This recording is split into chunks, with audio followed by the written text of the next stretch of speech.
Welcome to Langham. This is Langham. It's a little RAF base. Used to be an RAF base in the Second World War.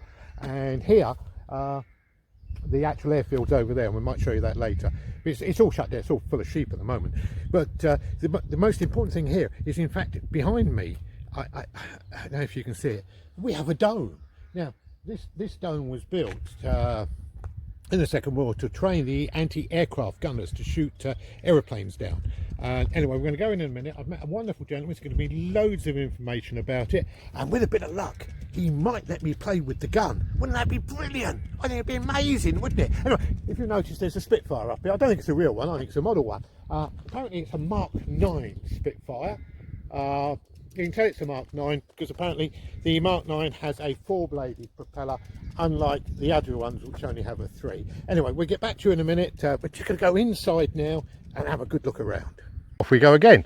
Anyway, look, here we are. There's a lovely little sign here. So if the place isn't open, because let's have a look at the opening hours. So if you ever come here, you'll know when to turn up. April to May, Friday, Saturday, Sundays, July, August, Wednesday, Thursday, Friday. But never come on a Monday or a Tuesday, that means, really, doesn't it? And don't come in the winter. Oh, apart from that, yeah, anyway, look, there's some wonderful information here about it. But as I always say on all my tubes, just go on Wikipedia, it'll all be on there. But this is one of the many RAF stations that they were in Norfolk and Lincolnshire for the Second World War. I think most of them were either tarmac runways or grass runways. I think the logic behind it was, in fact, the more airfields they had with less airplanes on it, the less chance the Germans had of blowing them all up, because if they was all in one place, I presume it would be easy to blow all the airplanes up, wouldn't it? So there was loads of these little things. Anyway, what does this dome do? We don't know, do we? But we're going to find out. So let's go inside, and there's a nice gentleman in there that's told me that he can tell me all about what's going on, which is absolutely brilliant. So here we go. It's a museum. It's an anti-air... now we know what it says. Look. It says it here on the sign, it's an anti-aircraft gunnery training dome and military museum. Small building, big story. Well, there you go. Wow, look at that. Let's go around this side, see what's around this side. Oh, it is a dome. Last time I went in a dome like this was in the planetarium in London, where they show all the stars, don't they? And the connection is quite important here, because it is the dome, because that is the sky. Ah. So it is a training facility. Yeah, thank you. For anti-aircraft gunners. Ah, that's what it is. Project images onto the inside of the dome, and the trainees have a go at shooting at those images, and the instructor can see how well they do. I see. So the dome shape for a planetarium and this is exactly the same reason. Wow. It's just that this would be more daylight rather than nighttime. Yeah.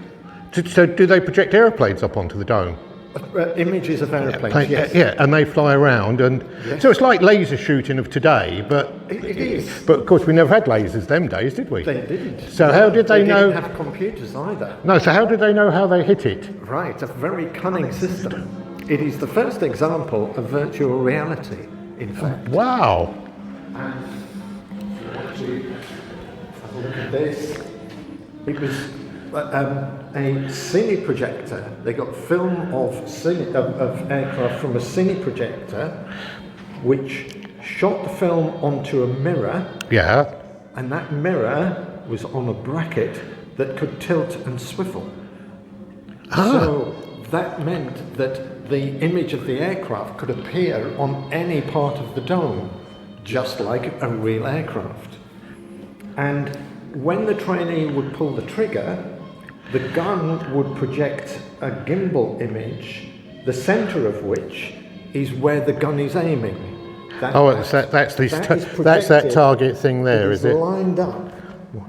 The centre of that is lined up at the exact spot that the gun is aiming. But because it's a moving target, of course you've got to aim ahead of it.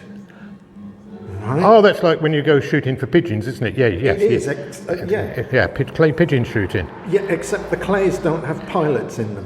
No, that's the point, isn't it? Yeah. The training in this was at reenacting what any aircraft type would do.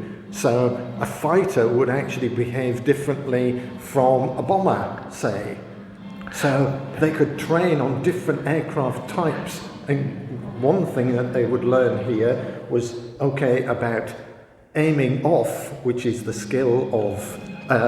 so you have to anticipate when the bullet and the aircraft arrive at the same time. So you don't aim on target, because if you aim on target, by the time your shells get there, the aircraft has moved on.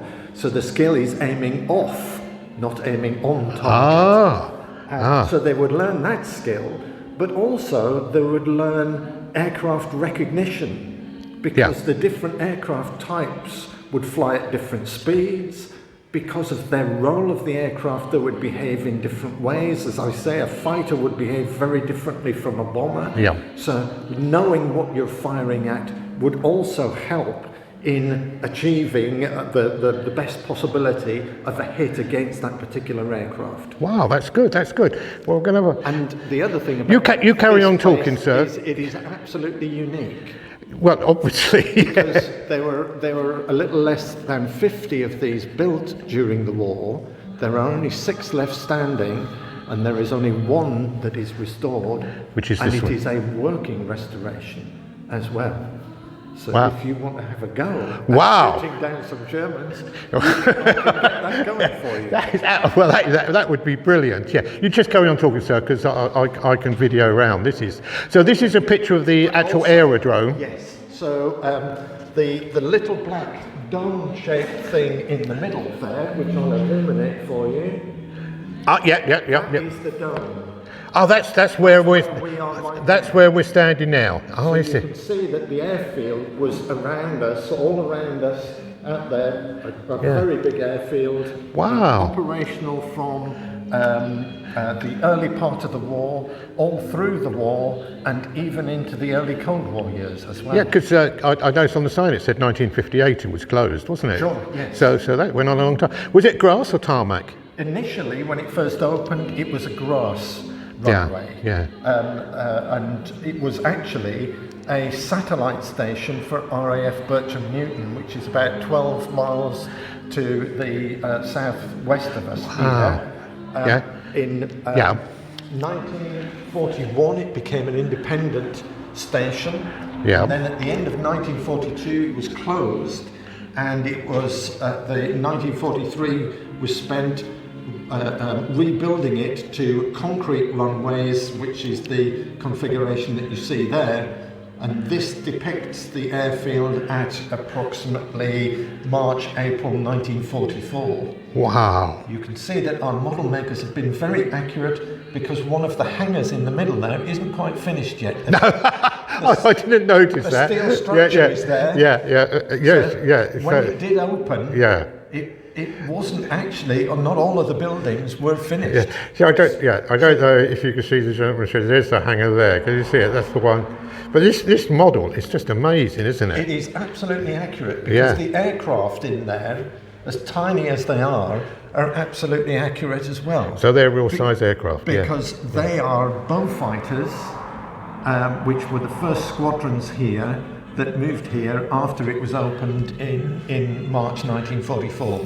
Well, right, on the wall here you can see a map of North Norfolk, of all the RAF stations, or I think there's some American stations there, by the way. As you can see, they were spread well over the whole county, as we did say earlier on, to sort of spread out the Air Force, so you couldn't, if you had all the airplanes in one area, then obviously it'd be more likely for the Germans to come and blow them all up, so they spread them out.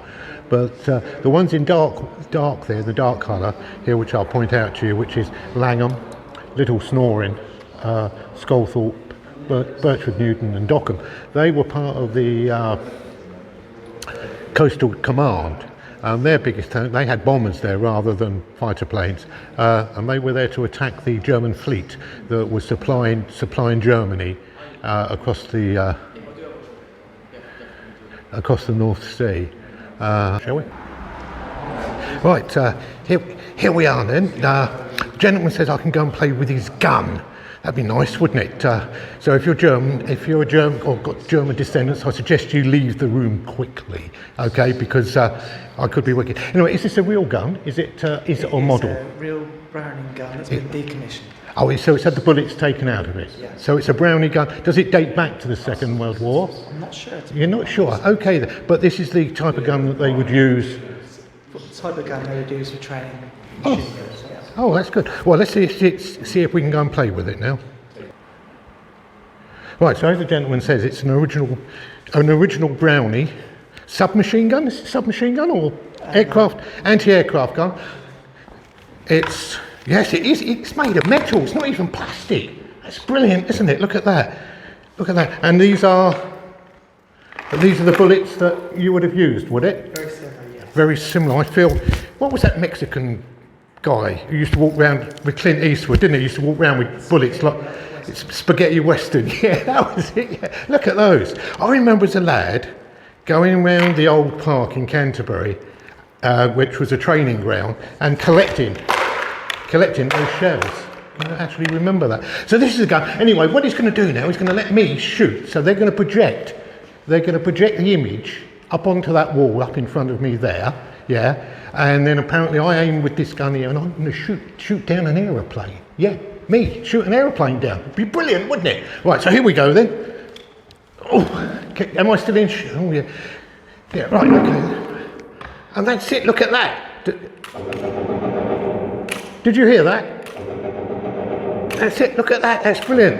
Can you see what's happening there? As I'm firing, the target comes up and it's tracking the aeroplane. So the aeroplane comes in from the left and as it flies in, what's the yellow spot in front for? That was put onto the films to show the instructor where the gun should be aimed at. So the trainees would be firing that light, and if it matches up with the yellow dot, then that's somewhere roughly where they should be aimed at. So if I understand you corrected, different aeroplanes would have different flight paths and different abilities, wouldn't they? So the trainer can see a yellow spot. He puts a yellow spot on there, on the film, which anticipates where the plane's going. Right? And me as the gunner, I've got to work it out without the yellow spot. You wouldn't see the yellow spot. I wouldn't have yellow goggles on. So I can't see the yellow spot. So that's not very good. I tell you.